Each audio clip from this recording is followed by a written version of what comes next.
خبرهای تاجیکستان و جهان در برنامه اخباری آزادی. سلام، من مومین احمدی هستم. امروز 27 ایون است. نظر به سه خبری برنامه. پوتین دوباره آشوب گروه واگنر را خیانت نامید ولی گفت سربازان این گروه را عفو خواهد کرد. اگر دخلت نیست خرج آهسته تر کن. تحقیق معلوم کرده است که ساکنان تاجیکستان بیشتر از درآمدشان مبلغ صرف میکنند. کدومش به فرزنده و لباس خرم و کدومش به پای افضل خرم، همش باید یک نقشه یک ترتیب معین باشه، نباشه شهر رو زندگی کردن نمیشه. 26 سال پیش حکومت تاجیکستان با مخالفین مسلحش آشتی کرد و این روز را وحدت ملی نامیدند. ساکنان در این باره چی می‌دانند؟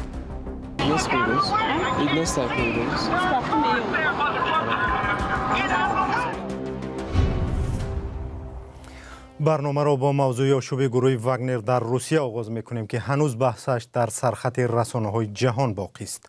ولادیمیر پوتین پرزیدنت روسیه شام 26 ایون در یک پیام تلویزیونی گفت تشکیل کنندگان این شورش محاکمه خواهند شد.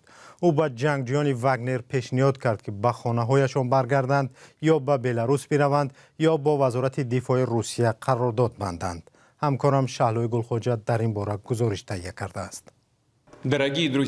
رئیس جمهوری روسیه ولادیمیر پوتین در نخستین اظهارات عمومی خود پس از پایان شورش کوتاه مدت در کشورش در آخر هفته آشوب مسلحانه زرخرید واگنر را محکوم کرد.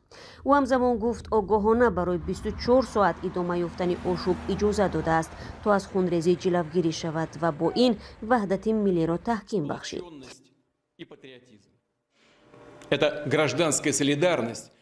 این همراهی مردمی نشان داد که همگونه تهدید هر کوشش ایجاد ناآرامی‌های داخلی ناکام می شود. ما شاهد متحدی بزرگ جامعه شدیم. پوتین اقرار نمود که آشوب آخر هفته گذشته باعث خونریزی شد و در این کار گروه واگنر را ابدار کرد. آنها با خیانت به وطن به خلق خود خیانت کردند. به نفرانی که آنها را به جنایت تله کردند خیانت کردند. دروغ می گفتند. آنها را به مرگ به آتش تله می دادند تا مردم خود را کشند. دشمنان روسیه ملتگرایان در کیف، خواجگان غربی آنها و هر گونه خائنان ملی برادرکشی را می خواستند. آنها می خواستند سربازان روس همدیگر را بکشند. Хотели, чтобы солдаты России убивали друг друга.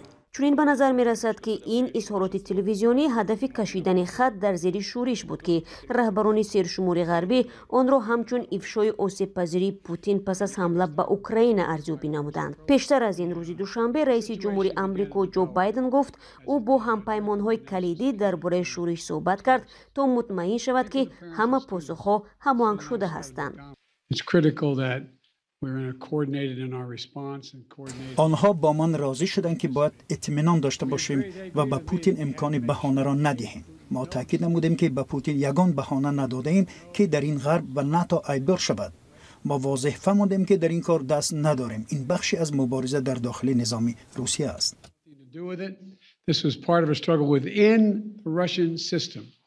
به قول جان کیربی سخنگوی امنیت ملی کاخ سفید پیام بایدن را درباره دست نداشتن غرب به این آشوب مستقیما توسط راه‌های مختلف دیپلماتی به جانب روسیه رسانیدند. ما با روس‌ها در روزهای استراحت رابطه مستقیم و خوب داشتیم. امید داریم که می‌توانیم پیش رویم. بعد از حوادث روزهای استراحتی بها دادن به آنکه واگنر همچون گروه به کدام سمت حرکت می‌کند و یا پریگوژین از نگاه رهبریش تا کجا خواهد رفت خیلی بروقت است. یوگنی پریگوژین رهبری گروه واگنر گفت هدف از شورش که آن را مارش عدالت نامیده است برکنار نمودن فرماندهان فسادزده و ناتوانبین روسیه از جمله سرگئی شویگو وزیر دفاع بود. تخمینا ساعت 23 به وقت مسکو توسط تلویزیون پوتین را در ملاقات با رهبران شعبه‌های امنیتیش از جمله شویگو نشان دادند، اما پوتین درباره تغییرات کادری در وزارت دفاع چیزی نگفت. یک پژوهشی کمیته آمار تاجیکستان معلوم نموده است که در کشور خانواده‌ها نسبت به درآمدشان خرجشان بیشتر است. بر اساس این تحقیقات که رسما نشر شده است در سال 2022 درآمد میانه پولی به سر هر نفر 755 سومانی ولی خراجات کم بیشتر از 855 سومانی را تشکیل می‌دهد. همکارم علیشیر ظریفی و امیر سویف در این باره گزارش تهیه نمودند. خرج مالی خانواده این مرد نظر به درآمدش بیشتر است. او در این زمین آبچکاری میکند و یکی از فرزندانش در جای دیگر فراشی که در عموم ماهی 1500 سومانی درآمد دارند. در این زندگی اگر گیریم این زمانه که حاضره این معاش ها موافقت نمیکنم به خاطری که محصولات هم قیمت شدگی منو گویم خوراک هم قیمت شدگی این طرف با گویم که خیلی پولی برق پولی مثلا او پولی مثلا این چیزای پرداخت کردن در کورکو. در خانواده اکبر یعقوبوف که 5 نفرند خرج و دخل مالی خانواده را نه همیشه حساب میکنند. نه اونقدر جوش میشد که حساب کتاب میکنیم یک چیز مونو میگیریم و جوش میشد که خیلی اونقدر دقت نمیتیم. بعضی کارشناسان بر این نظرند که مثل اکبر یعقوبوف در تاجیکستان اکثر ساکنان نه همیشه دخل و خرجشان را از قبل تحریزی میکنند. شورا لطیفوف کارشناس مسائل اجتماعی میگوید دانش مالی خانواده ها پست است. بنابراین نمیتوانند خرج و درآمد خود را درست زیر نظارت گیرند. این یکم درجه نادرست استفاده بردن مبلغ ها، صرف کردن مبلغ ها، اداره کنی خودی مبلغ های اویله. ما آنالیز کرده برآمدیم که معاش میانه در خود دوشنبه در مرکزهای خوجند یا باختر در بخش خصوصی به حساب میانه از 2 تا 3000 سومانی است. اگر فرض کردیم در یک عائله 3 نفر کار کند به حساب میانه 6000 سومانی معاش میگیرند. لیکن همین مبلغ های هم افسوس در عائله اداره کرده نمی شود و سطح نیک و احوال عائله بلند برداشته نمی تواند. یک پرسش رادیوی آزادی در کوچه های دوشنبه نشان داد که نظر ساکنان درباره دخل و خرج خانوادگی و شیوه حساب کتاب آن گوناگون است. وقتی که معاش میگیری وقتی که یگان درآمد میشد نقشه میگیری که همین کجا و استفاده برم چند خش عید و استفاده برم چند خش کدام معرکه به استفاده برم یا خانواده و کدامش به فرزنده و لباس خرم و کدامش به پای افضل خرم همش باید یک نقشه یک ترتیب معین باشه نباشه شهر و زندگی کردن نمیشه. اکم راست دیگه پگم من خودم خیلی من نمیکنم من خانواده‌ام هم اکمی آوردم میتونم خودم باور کنید چی راست خود زیادی نمیگم من اکم بچورم گاو میزنم اول خود اکوش آوردم میتونم ای قرض میگیره ای قرض میگیره تا پنسه گرفتن میتونم با این معاش زندگی بسیار مشکل است خصوصا همین شب و روز معاش طوری نمیگیره نرخ نوا گرانه. هرچند ساکنان از معاش پست و افزایش نرخ نگرانی دارند ولی کارشناسان شیوه استفاده مبلغ و وجود یک نقشه درست را برای بودجه خانوادگی مهم ارزیابی میکنند. بنا به اطلاع رسمی در تاجیکستان حجم مزد مهنت حداقل 600 سومانی معادل کم بیشتر از $60 آمریکایی است.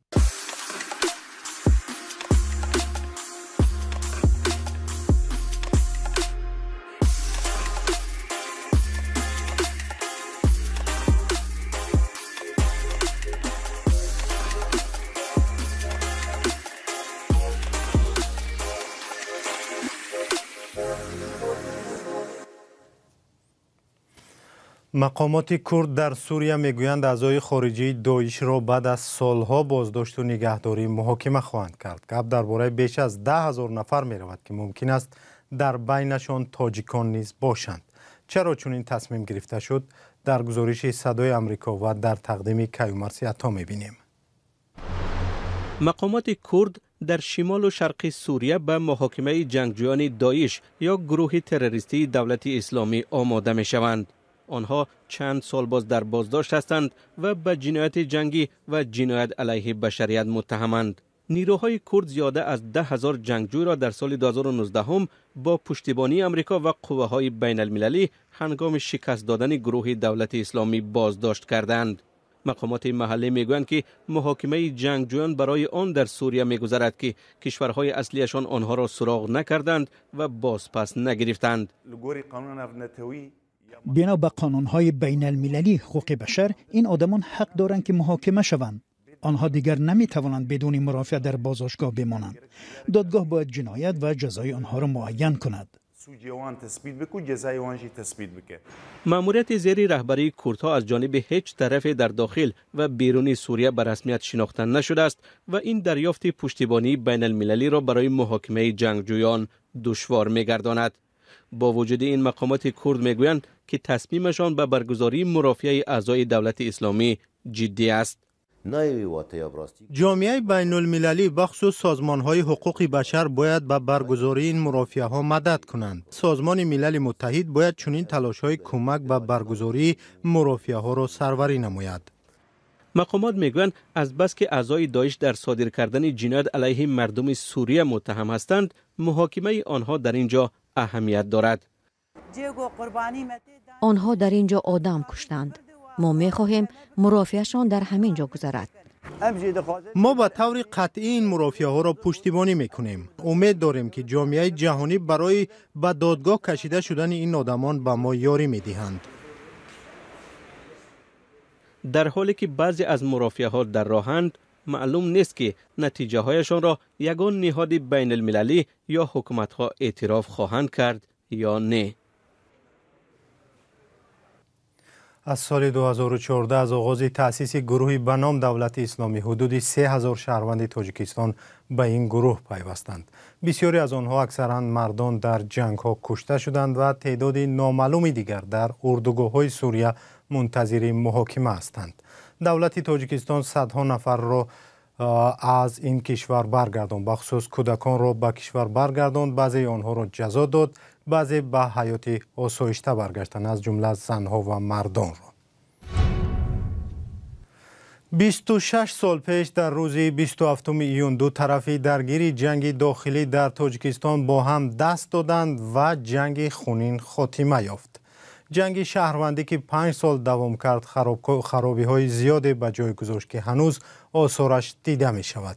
هر سال 27 ایون را همچون روزی وحدت ملی جشن می گیرند و همکارانم شهلای عبدالله و سروناز روح‌الله از راهگذران پرسیدند که می دانند امروز چگونه عید است و چی تاریخ دارد؟ 27 ایون عید وحدت. عید وحدت ہے؟ عید نیست پیروز. عید نیست پیروز. 27 ایون. سال 1997 27 ایون سازشنامه استقرار صلح و وحدت ملی در مسکو. بین کی این سازشنامه امضا شد؟ بین ملت تاجیک گروه اپوزیسیون و پرزیدنت جمهوری تاجیکستان محترم اومده اما سازشنامه استقرار صلح و وحدت ملی یا رضایت ملی کی کدام روز انیخترش کدام سال 27 ایونی کدام سال امضا شده است؟ بین کی؟ بین نمایندگان اپوزیسیون کتی امی حضورانگی و حکومت حضورانگی. سازشنامه بین با فکری من اون سالایی که وحدت ملی من خورد بودم این بین امو یعنی که با راهبری یعنی پیشوای ملت جناب عالی همه خلق تاجیک متحد کرده شد.